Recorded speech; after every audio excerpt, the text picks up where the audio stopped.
हिंदू धर्मरक्षा रक्षिता हा श्रीमद्भगवद्गीत अर्थासहित पश्येन्ता पाण्डुपुत्राणामाचार्य महंतीं चमूमव्यूढां द्रुपदपुत्रेण तव शिष्येण धीमता।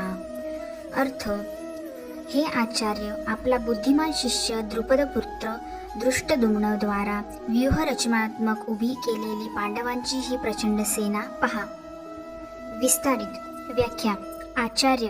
द्रोणाचार्यांना आचार्य असे संबोधण्यामध्ये दुर्योधनाचा असा भाव दिसतो की आपण आम्हा सर्वांचे, कौरवांचे आणि 5 पांडवांचे आचार्य गुरु आहात। आम्हाला आपण शस्त्रविद्या शिकविली असल्याने आपण आम्हा सर्वांचे गुरु आहात, म्हणून आपल्या मनात कोणाचाही पक्ष अथवा हा आग्रह असू नये। तव शिष्येण धीमता या पदांचा प्रयोग करण्यामागे दुर्योधनाचा हेतू असा आहे की आपण इतक्या सरळ स्वभावाचे आहात की आपणाला मरण्यासाठीच उत्पन्न झालेल्या दृष्टद्युम्नालाही आपण शस्त्रास्त्र विद्या शिकविली आहे, आणि तो शिष्य दृष्टद्युम्न इतका बुद्धिमान आहे की त्याने आपणाला मारण्याकरिताच आपणाकडून शस्त्रास्त्र विद्या शिकली आहे। द्रुपदपुत्रेण. अर्थ, या पदाचे प्रयोजन यासाठी आहे की आपणाला मारण्याच्या उद्देशाने राजा द्रुपदाने याज आणि उपयाज नावाच्या ब्राह्मणांकडून यज्ञ करविला होता। त्या यज्ञामुळे दृष्टद्युम्न उत्पन्न झाला। तोच हा द्रुपदपुत्र दृष्टद्युम्न आपल्या समोर सेनापतीच्या रूपामध्ये उभा आहे।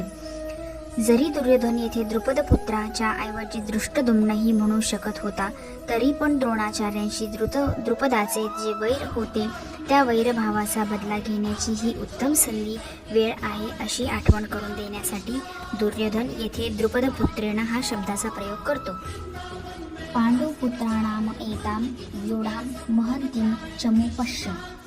अर्थ, द्रुपदपुत्राने व्यूहाकार उभी केलेली ही पांडवांची प्रचंड सेना पहा। तात्पर्य, ज्या पांडवांविषयी आपणाला प्रीती आहे त्याचा पांडवांनी आपल्याला द्रोणाचार्यांना मारणाऱ्या द्रुपदपुत्राला सेनापती पद देऊन व्यूहाकार सैन्य उभे करण्याचा अधिकार दिला।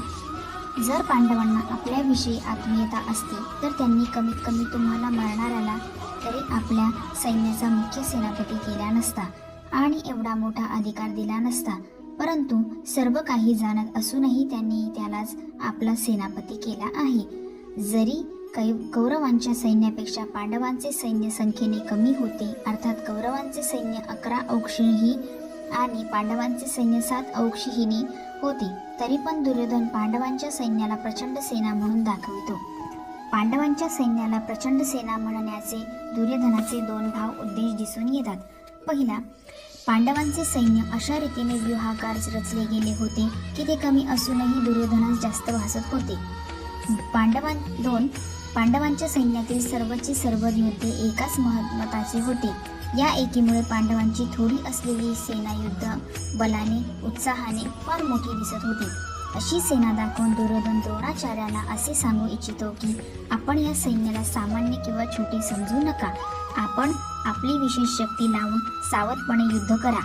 पांडवांचा सेनापती आपला शिष्य द्रुपदपुत्रच तर आहे, म्हणून त्याच्यावर विजय मिळवणे आपल्यासाठी काय अवघड आहे। एताम पश्य. अर्थ, असे म्हणण्याचे तात्पर्य, पांडव सेना युद्धासाठी तयार होऊन आपल्या समोर उभी आहे, तर मग आपण त्या सैन्यावर कोणत्या प्रकारे विजय मिळवू शकतो याविषयी आपण लवकरात लवकर निर्णय घ्यायला पाहिजे। संबंध. द्रोणाचार्यांना पांडवांची सेना पाहण्याविषयी प्रार्थना करून आता दुर्योधन त्यांना पांडव सेनेतील महारथींना दाखवित आहे।